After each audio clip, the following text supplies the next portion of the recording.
এরকম হিংস্র হয়ে নখ দাঁত বার করতে পারে, এটা তোমাকে না দেখলে আমি বিশ্বাসই করতে পারতাম না, সত্যি বিশ্বাস করতে পারতাম না। আপনারা কেন এভাবে দিদিভাইকে দোষারোপ করছেন? আমি তো বলছি দিদিভাই কিচ্ছু করেনি, কিচ্ছু না। তুমি চুপ করো দিয়া। আমি তোমার মুখ থেকে তিস্তার ব্যাপারে আর একটা সাফাইও শুনতে চাই না। তিস্তা, তোমার কি মান সম্মান লাজ লজ্জা ঘেন্না বলে কিচ্ছু নেই?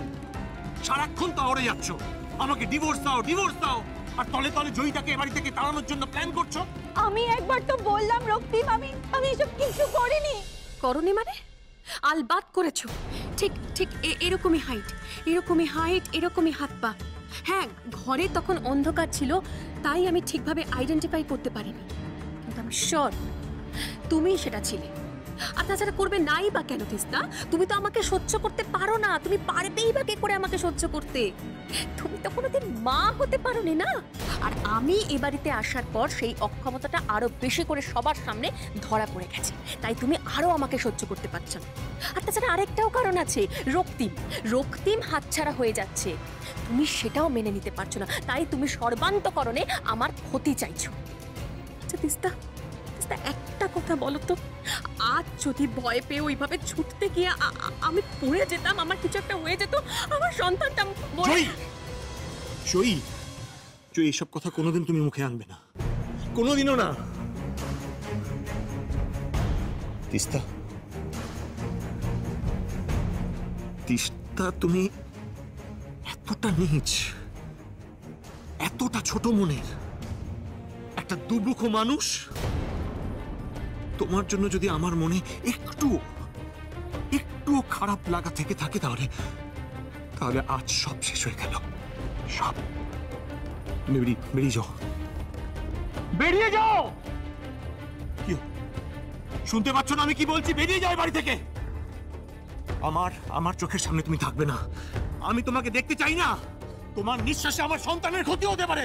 তিস্তা, তুমি বেরিয়ে যাও ঘর থেকে। মেজদা ভাই, চুপ করুন, আপনি চুপ করুন। আপনার যা মুখে আসছে আপনি তাই বলে যাচ্ছেন দিদিভাইকে। আমি তো বলছি দিদিভাই কিচ্ছু করেনি, কিচ্ছু না। তাহলে কে করেছে দিয়া? বলো কে করেছে?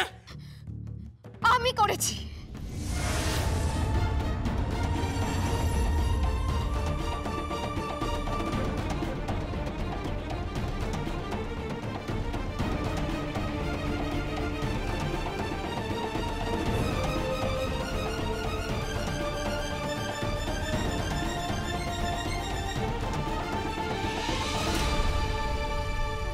ঘর গজে উঠতে পারে না, তাই না?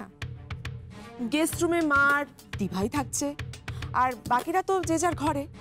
আর এই বাড়িতে এক্সট্রা যে ঘরটা ছিল সেখানে তো এখন দাদা ভাইয়া দিয়া থাকছে। তুমি কোথায় থাকবে?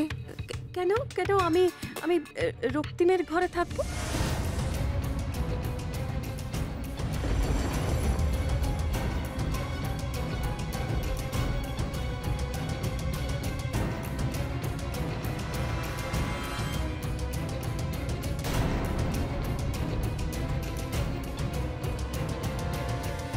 জয়ী, দেখো, সেটা তো এখন মানে বিয়ের আগে। কেন রক্তিম, কেন কেন হয় না রক্তিম? আমাদের সম্পর্কটা তো আর কারোর কাছে অজানা নেই না। সে যাই হোক, একটু রাগঢাক থাকা ভালো। একেবারে হাতের মধ্যে বেআব্র হয়ে গেলে রাস্তায় চলা দায় হয়ে যাবে। ওমা, জল যেদিকে গড়িয়েছে, আর সময় নষ্ট করে কোনো লাভ নেই। বুকে পাথর বেঁধেই হোক, যেভাবেই হোক, মেজ ভাই আর মেজ নাতবইয়ের বিবাহ বিচ্ছেদটা করিয়ে দিয়ে ওই জয়িতা আর মেজ ভাই বিয়েটা দিয়ে দাও। তারপরে ওরা যেখানে থাকুক, যেমন ভাবে থাকুক থাকুক, সে নিয়ে আমাদের মাথা ঘামাবার কোনো দরকার নেই। এই বুড়ির তো বিয়ে দেওয়ার খুব শখ। আমার বই গেছে তোমার এই কেবলা নাতিকে বিয়ে করতে। ঠাম্মি, সেটা তো অনেক পরের ব্যাপার। আজকে রাতটা কি হবে সেটা আগে সিদ্ধান্ত নেওয়া হোক। কি আবার হবে?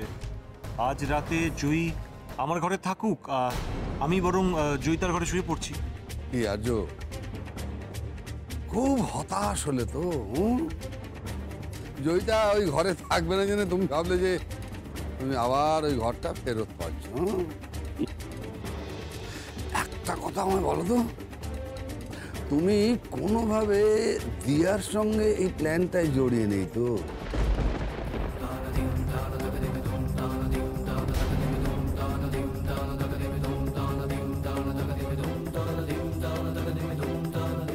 আমি তোমায় একদিন বলেছিলাম না,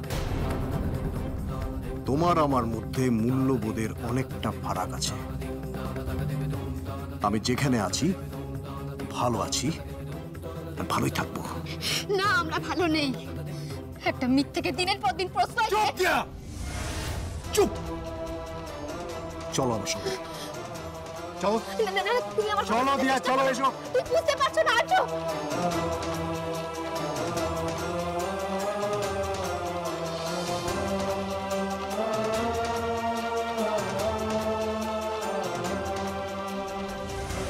আমাকে শিক্ষা দিতে গেছিলে তো, এবার হলো তো?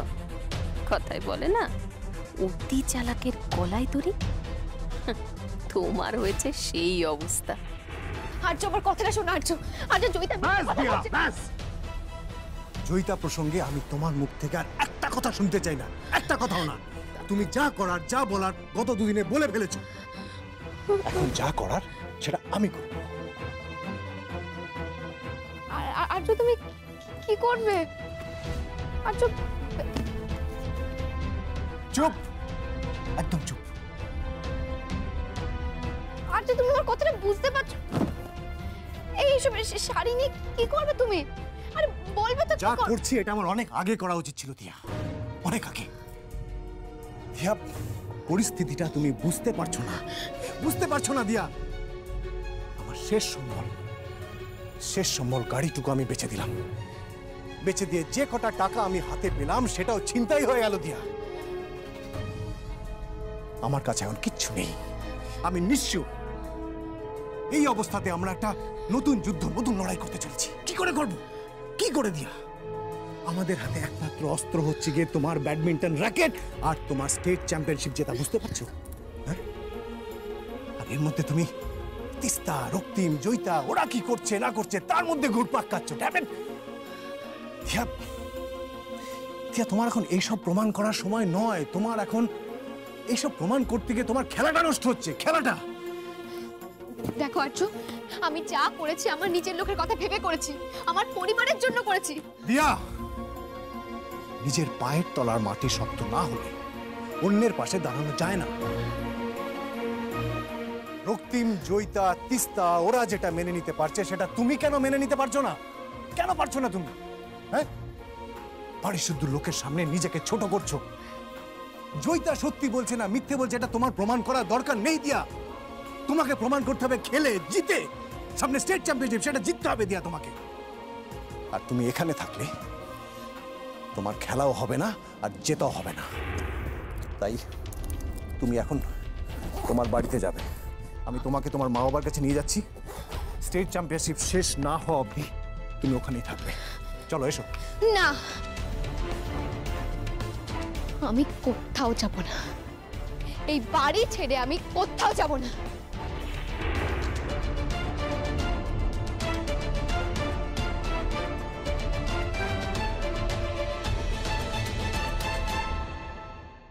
দিয়া, ভাই তুমি একটা কথা বলো তো, তুমি কি তোমার মাথার উপরে ছাদটা বাঁচাবার জন্য আদিক্ষেতা করে এসব জুস টুস আমার জন্য নিয়ে আসছো? তুমিও কি তাহলে আমার দলে নাম লেখাতে চাইছো দিয়া? জয়িতা, দিয়া ব্যানার্জি কখনো ক্ষমতার লোভে বা ক্ষমতা দেখিয়ে কোনো অন্যায় করে না, আর অন্যায়কে প্রশ্রয় দেয়। সেই সত্য মিথ্যের ফারাকটা লোকের চোখে আঙুল দিয়ে দেখিয়ে দেয়। আমিও সেই চেষ্টাই করছি, আশা করি বিফল হব। যাকে আমার অনেক কাজ পড়ে আছে। তোমার সঙ্গে বাজে কথা বলার মতো সময় আমার কাছে নেই।